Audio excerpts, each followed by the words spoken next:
Capoeira is actually the most popular martial art in the world by sheer numbers. Um, Let me see. That was a while ago, so I have to remember the stats. But it's based upon the actual number of people Mm-hmm. that practice it. Mm-hmm. So in Brazil, because of their population, because it's such a national sport, and in some other countries as well, um, based upon the sheer number of people that actually do it, it's more than some karates and some taekwondos that are worldwide. Because capoeira is worldwide too, but it's just based on the number. So like the USA, you're like, yeah, I know what karate is, I know what judo is, but the actual number of people, even jujitsu, where people think they need an Olympic sport and they need to be paid more, the number of people that know what it is really are not. It's not that high, or the number of people that actually practice it is not that high.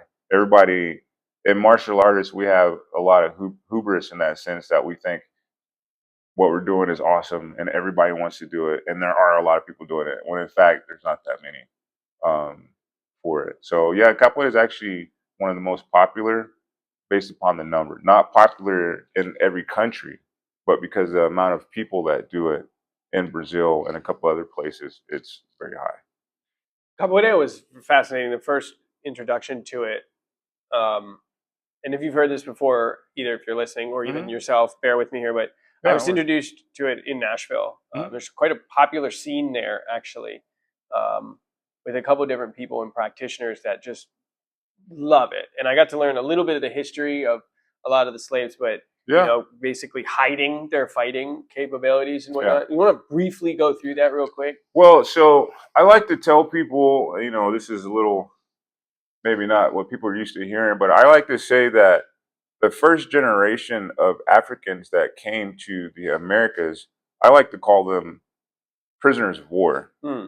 So most of them were warriors that were captured in battle. There were doctors, there were musicians, there were all that stuff that got taken on the boats to the Americas. And if most people don't know, for capoeira wise, in Brazil, about 80% of the Africans went to Brazil.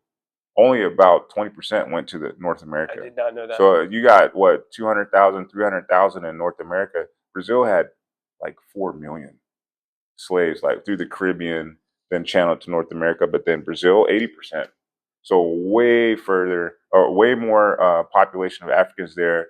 Also, slavery ended a lot later in Brazil.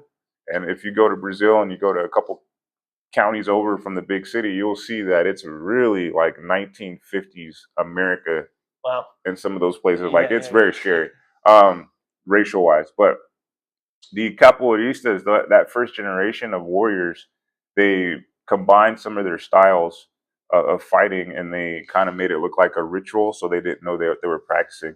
But eventually, of course, everybody kind of, after you get kicked in the head, You catch you're on. like, oh yeah, they're dance fighting, Yeah, right? yeah. So after that, they outlawed not just capoeira, but they outlawed the public assembly of blacks in Brazil until Because like the of this. Wow. 1930s. Wow. Okay. 1930s. You Yeah. couldn't have a samba party. You couldn't have a salsa party. You couldn't have a birthday party.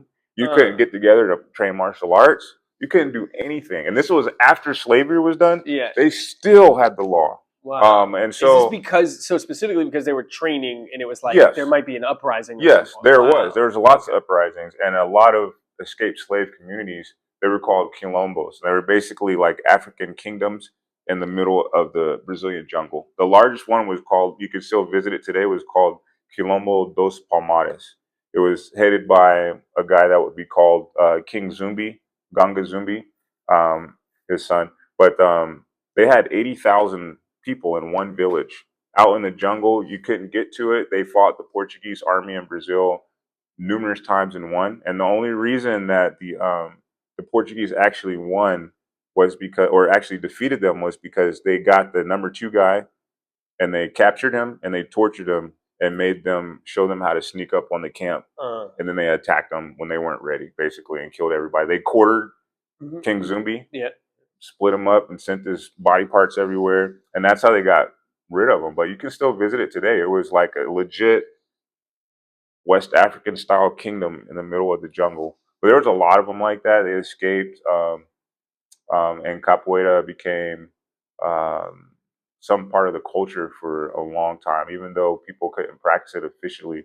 There was lots of, and actually the word, I think, capoeira, nobody really knows where the word comes from, but some people think it means chicken fighting, or it means a clearing in the woods where you practice in secret. Oh, So nobody really quite knows. I didn't know that either. Yeah. That's pretty cool. Dude, is there a translation now that they know? Okay. It's a very like archaic, but I think it's a mix between where people combine languages, you know. Okay. So okay. it kind of sounds like this, which means this, and it kind of sounds like this from this language, which means this. Yeah. But you got to realize that of course, one of the things that the slave masters know in North America or South America is that you split families and you split tribes. Languages, right? Like Languages. The Tower of Babel. You make everybody confused. Nobody can do an uprising because we can't really communicate. Yeah. So they split families. So a lot of the martial arts in capoeira and the rituals are bits and pieces of different tribes, right? So that's kind of how it came about. And yeah, like I said, it wasn't even legal to do capoeira training until the 1930s. That's in wild. Brazil, 1930s. Yeah, that's. We already had one world war.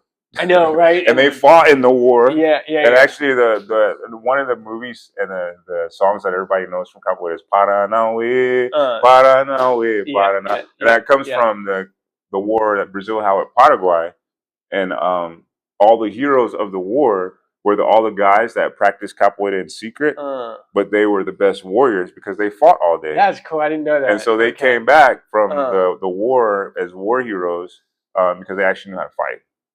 It was still illegal. What's going on, guys? If you like that clip right there, you will love the full interview. You can check that out right there. I'll see you on the next video. Oh, and subscribe because we got a lot of big things coming up in the near future.